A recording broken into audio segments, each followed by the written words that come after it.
जनसत्ता दल लोकतांत्रिक के राष्ट्रीय अध्यक्ष और कुंडा के विधायक रघुराज प्रताप सिंह उर्फ राजा भैया द्वारा यह ऐलान करने के बाद कि वो किसी भी राजनीतिक दल को समर्थन नहीं देते हैं, प्रतापगढ़ से सटे कौशाम्बी लोकसभा सीट का चुनाव रोचक हो गया है। गौरतलब है कि कौशाम्बी लोकसभा सीट में 5 विधानसभा हैं, जिसमें 2 विधानसभा ऐसी हैं जो प्रतापगढ़ में पड़ती हैं। प्रतापगढ़ की बाबागंज और कुंडा विधानसभा क्षेत्र, जिसमें करीब 7.5 लाख के आसपास वोटर हैं, उसमें 3.5 लाख से ज़्यादा वोटर ऐसे हैं जो क्षत्रिय समाज से आते हैं और सीधा सीधा जिन पर माना जाता है कि राजा भैया का असर होगा। शायद यही वजह है कि सभी सियासी पार्टियों को इस बात का इंतज़ार था कि राजा भैया अंतिम रूप से क्या फैसला लेते हैं, वो भाजपा के साथ जाते हैं या नहीं, या फिर साइलेंट रहते हैं। आखिरकार राजा भैया ने ऐलान कर दिया कि किसी भी दल के साथ वो नहीं हैं, उनकी पार्टी नहीं है। उनके जो समर्थक हैं वो अपनी मंशा से, अपनी सोच के आधार पर जो प्रत्याशी उनको अच्छा लगता है उन्हें वोट कर सकते हैं। लेकिन सियासी जानकार मानते हैं कि राजा भैया के इस ऐलान का मिला जुला फ़ायदा हो सकता है। पल्लवी पटेल के पीडीएम मोर्चे की तरफ से यहाँ नरेंद्र कुमार सरोज प्रत्याशी हैं, जो खुद अनुसूचित जाति से आते हैं। इधर समाजवादी पार्टी ने इंदी सरोज के बेटे पुष्पेंद्र सरोज को चुनाव में उतारा है और उनका भी मजबूत वोट बैंक है। भाजपा के लिए विनोद सोनकर तीसरी बार यहां पर चुनाव लड़ रहे हैं और वो हैट्रिक की उम्मीद कर रहे हैं।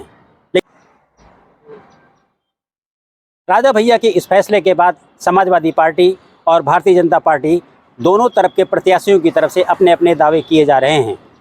भारतीय जनता पार्टी का कहना है कि राजा भैया द्वारा किसी पार्टी विशेष को समर्थन ना देने से उनका फ़ायदा होगा और जो समाजवादी पार्टी या कांग्रेस के वोटर होंगे वो हो सकता है कि इस बार उनकी तरफ वोट ना करें और उनका वोट ना करने से सीधा फ़ायदा भाजपा को होगा। इधर समाजवादी पार्टी के प्रत्याशी पुष्पेंद्र सरोज का कहना है कि साफ तौर पर राजा भैया ने मैसेज दे दिया है कि वो भाजपा के साथ नहीं हैं, लिहाजा ओबीसी का एक बड़ा वोट बैंक उनको मिलेगा और इसकी वजह से उनकी संभावनाएं अच्छी हो जाती हैं। पल्लवी पटेल के पीडीएम मोर्चे की तरफ से यहाँ नरेंद्र कुमार सरोज प्रत्याशी हैं, जो खुद अनुसूचित जाति से आते हैं।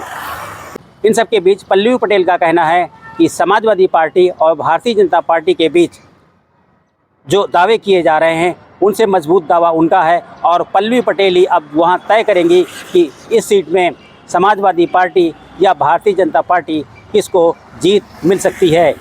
यानी कि अब राजा भैया कौशाम्बी की सीट के लिए निर्णायक ना होकर पल्लवी पटेल निर्णायक हो सकती हैं। पल्लवी पटेल का कहना है कि उनके पास पिछड़ा, दलित और मुसलमान वोटर है, जो कम से कम 60% उन्हें वोट करेगा। इसके अलावा समाजवादी पार्टी में जिस तरीके से कई धड़े कौशाम्बी में बन गए हैं, उसकी वजह से समाजवादी पार्टी का एक बड़ा वोट बैंक जो पुष्पेंद्र सरोज के साथ नहीं जाना चाहता है, वो भी पल्लवी पटेल को वोट कर सकता है। भारतीय जनता पार्टी के प्रत्याशी ने यहाँ तीसरी बार जीत का दावा किया है और इसी आधार पर पल्लवी पटेल का कहना है कि तीसरी बार एंटी इनकम्बेंसी फैक्टर है।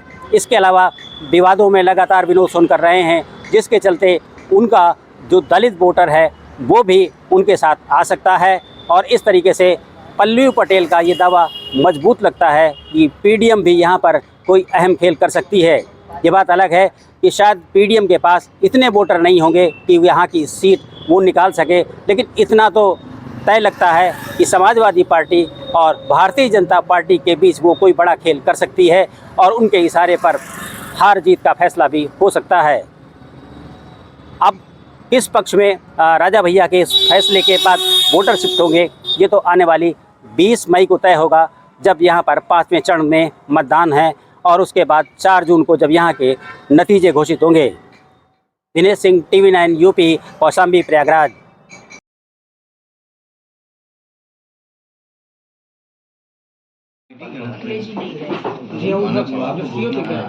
सांसद 94 वर्ष संभल वो खत्म हुए, वहाँ भी नहीं गए।